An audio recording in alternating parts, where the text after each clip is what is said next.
Tonight, we're going to talk with Multnomah County Commissioner Julia Brim-Edwards, who joined the county board last summer. While that group has been kind of a sleeper for years now in terms of public focus, the Multnomah County Board of Commissioners right now is very much in the spotlight. It has powerful influence on the Portland area. My one-on-one interview with Brim-Edwards and where the county is going with a major project. That's our big story tonight.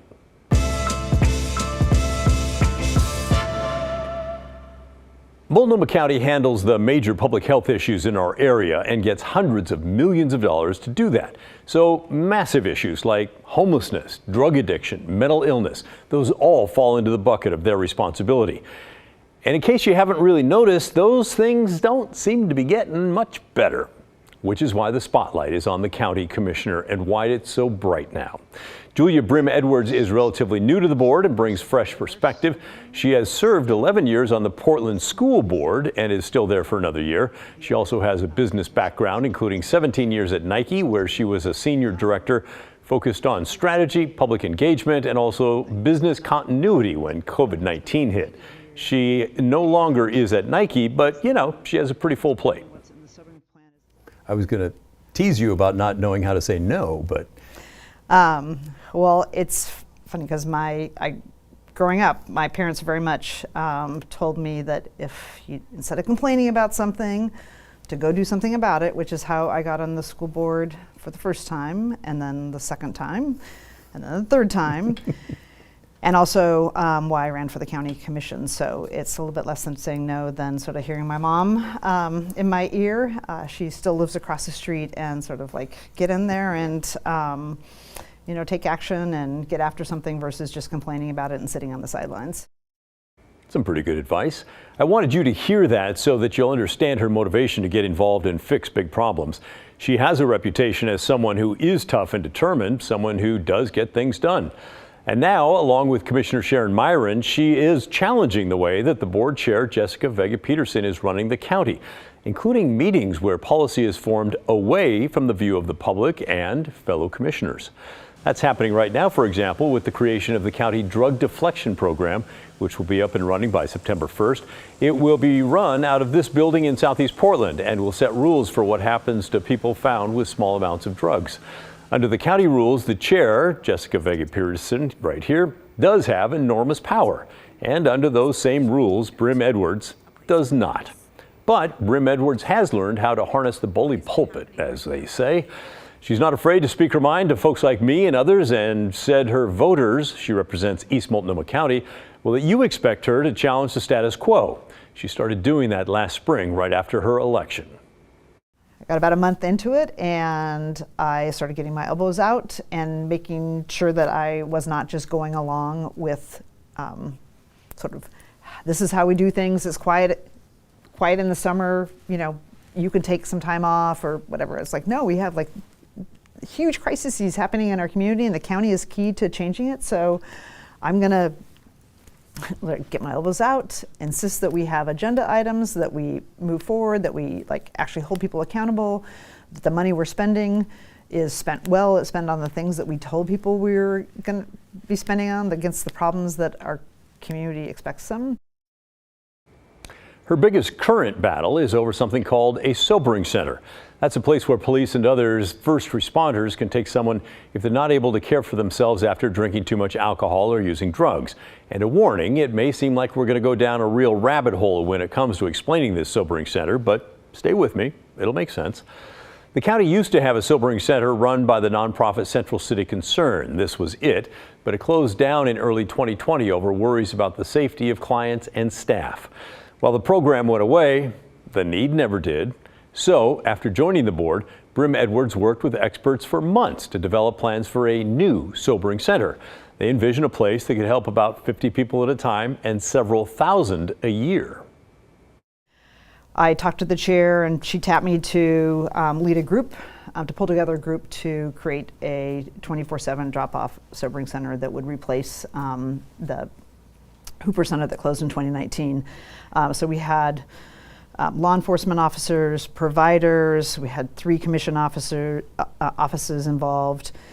We had the health department. We put together a plan which was based on best practices. I traveled around to different places to look at sobering centers that were effectively doing two things. One, giving people a safe place, people who are intoxicated, a safe place to sober up. But the second important piece was that it also was addressing a community livability and a community safety issue for the rest of the community.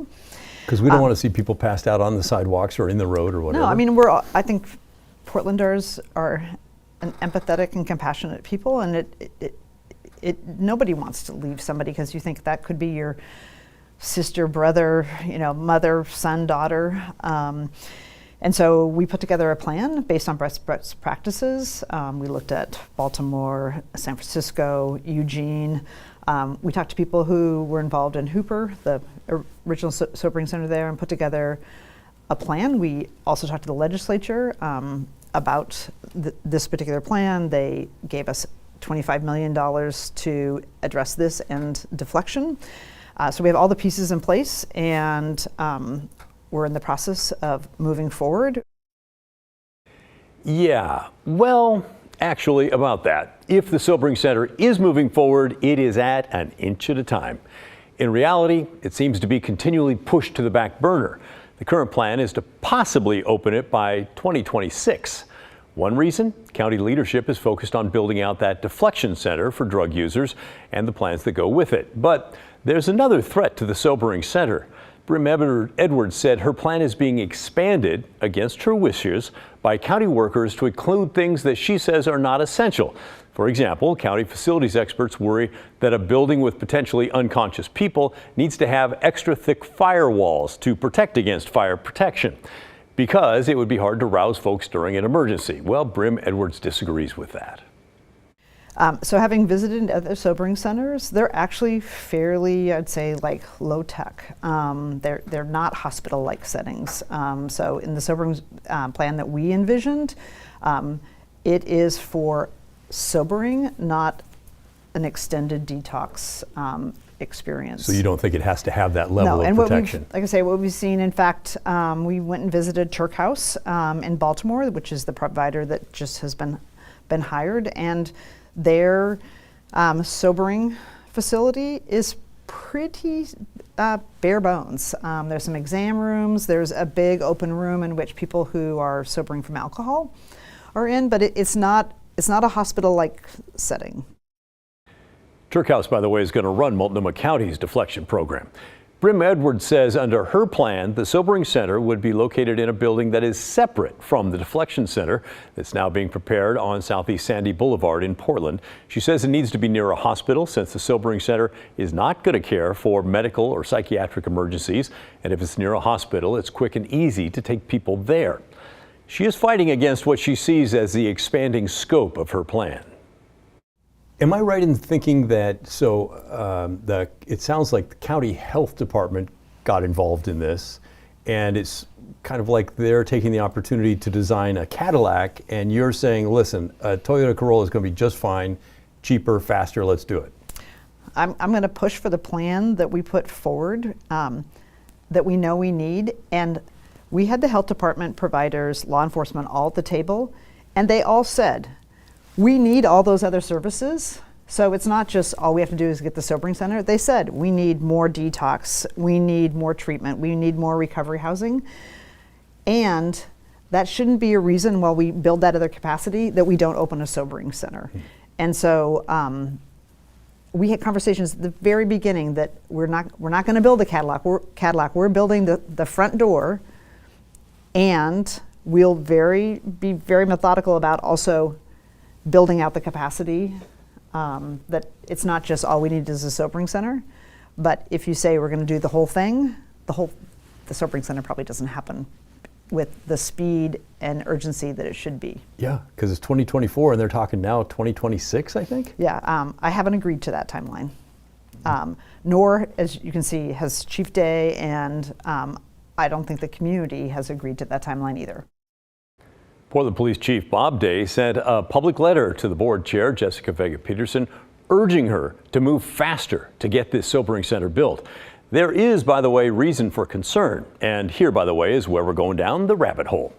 Back in 2019, a massive effort to create a new sobering center in Multnomah County failed miserably. Chief Day was one of the many involved in the effort. 80 different groups involving 200 people came together to create a vision for a sobering center and more. It was known as Beacon. Oregonian reporter Maxine Bernstein wrote an extensive article this past February explaining the effort and how it collapsed. She found it came apart because of competition for money, lack of a single strong champion, and a rift between public safety and behavioral health priorities. Brim-Edwards is very aware of this Beacon nightmare. This was a big issue when our sobering group came together, because Beacon kind of died of its own weight, because it's like, we're going to set up this whole system at the same time. And it was a sort of pass off between former chair Deborah Kafori and the current chair Jessica Vega Peterson. But it was the whole thing. And we said from the very beginning, and this goes back to, we're going to do the first thing that we know the community needs, and this is a public safety piece. And we're going to acknowledge that the whole rest of the continuum of care, more withdrawal, detox, more treatment, more recovery housing, all needs to happen. But if we try and create a plan where it all happens at the same time, we aren't likely to be successful. So we're gonna get this front door in place and know that we're gonna build out the rest of the system.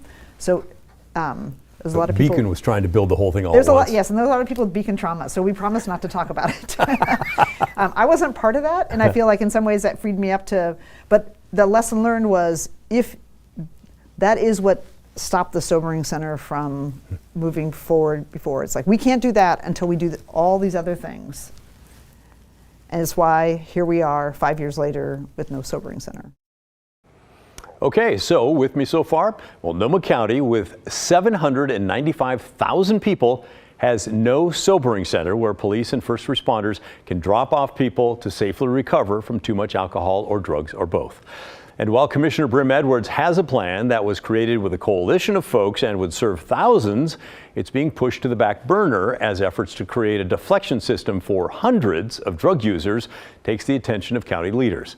And others add on to the sobering center plans. Brim-Edwards, though, says she's not going to give up the fight. But again, I think the county is capable of doing both. And I think if the county only addressed deflection, this community would demand more, because deflection is only for those who are caught with a possession of a small, a personal amount of drugs.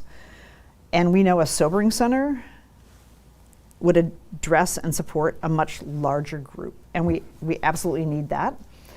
So we can't let deflection become a reason why we don't do this other action. Although it seems like right now that is what's happening. Well, yesterday the sobering leadership team met. The chair, myself, Chief Day, the health department, our facilities people, to keep moving the plans forward. So I'm going to continue to push, and I know I feel like I have the sixth man behind me. The community and first responders are absolutely demanding that we do this. The legislature gave us the money to do it. We have the plan. There's no reason why we can't act with urgency and continue to set this up. At the same time, we're also doing what we need to do with deflection. By the way, we taped that interview during the Olympics, so ignore that reference to yesterday. So, what you think about all that? Impressions of Brim-Edwards? What about the county leadership? Any thoughts on the need for that sobering center? Send us your thoughts, will you? The email address is thestory@kgw.com, or call and leave a voicemail. That number is 503-226-5090. I look forward to hearing from you.